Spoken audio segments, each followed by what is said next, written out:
Hello, everybody. Scott Golden here with the Mid Atlantic Championship Wrestling Review Series. This time for the 16th of July, 1983.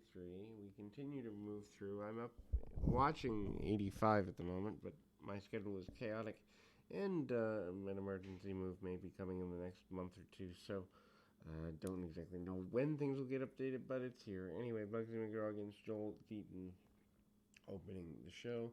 McGraw, who has been on the sidelines due to injuries suffered at the hands of One Man Gang, does eventually come back here pretty well. And McGraw, who at the time had done more so stuff with the world class promotion out of Texas.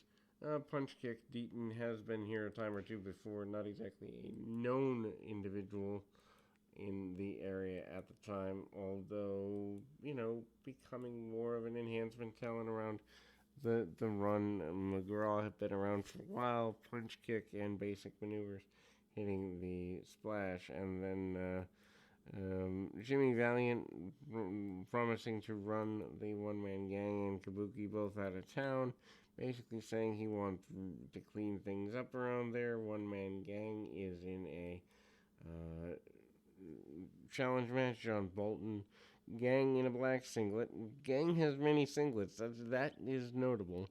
Punch kick, one man gang, very basic maneuvers. Also, gang with hair is still weird to me here in 1983.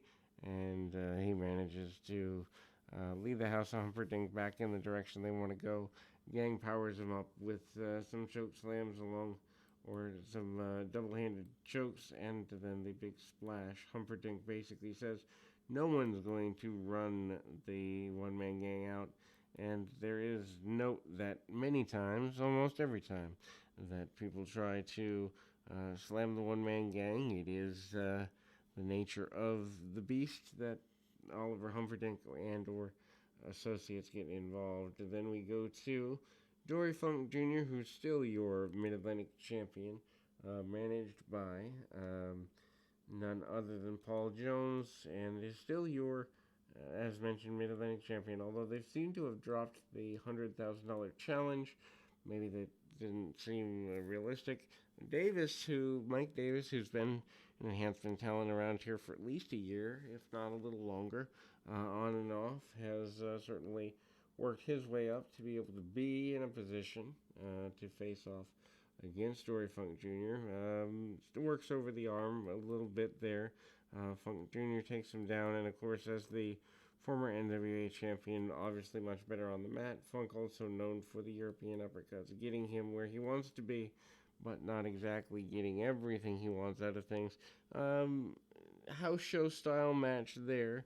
Both guys trade European uppercuts coming back for Funk. Funk giving more of the match than one would expect in this paradigm there, as things were. And Funk gets the spinning toe hold on, locks it on, and there we go. Rufus R. Jones basically comes out, says he wants to eliminate Paul Jones, wants to get rid of him. Rufus Jones, certainly not exactly your most traditional promo, but charismatic nonetheless, and continues and goes into a enhancement match with an opponent of his choosing there. He's in a squash match, and I don't even know that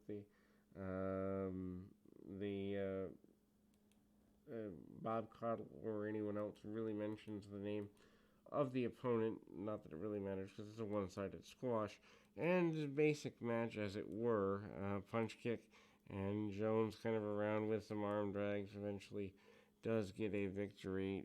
Also does show a little bit of collegiate style deal there. Leg locks, almost body scissors by the enhancement talent. And again, that's where we go. We go to the Assassin coming back. The Assassin's not yet a tag team. That comes a little later in the month to come here. But, Rick McCord is the major enhancement talent here that's facing off against the Assassin. Assassin with some body slams, punches, kicks, basic maneuvers, double underhook suplex, and a power slam. And again, we kind of get the idea that the Assassin going to be going forward, a major force in this area. Again, we go to a Arman Hussein promo.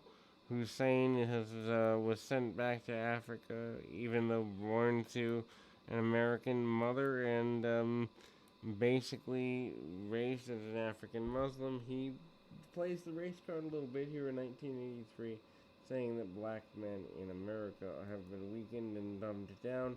Slater versus Keith Larson is going to close our show. Dick Slater, of course, still managed by Paul Jones, and Slater actually does a more collegiate-style wrestling, or at least holding the man in position. Slater also gets a couple of brawling exchanges with Larson. Pretty simple, but at the same time also pretty authoritative. And Slater obviously gets the victory in quick fashion. We'll close out there with that. We'll be back with more right after this.